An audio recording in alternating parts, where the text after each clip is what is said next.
যে বাবাই হোক একটা কোনো ব্যাপার নেবো। তাড়াতাড়ি সমাধান করো, আমার আবার টিকটক করতে।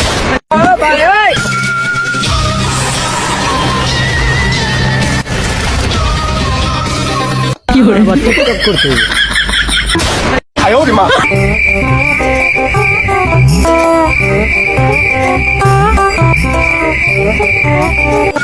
আরে অভিজিৎ তাড়াতাড়ি করো।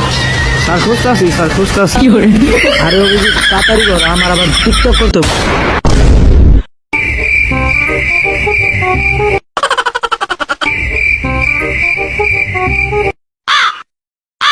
আমার দ্বারা সম্ভব না। এটা কি? স্যার কি দয়া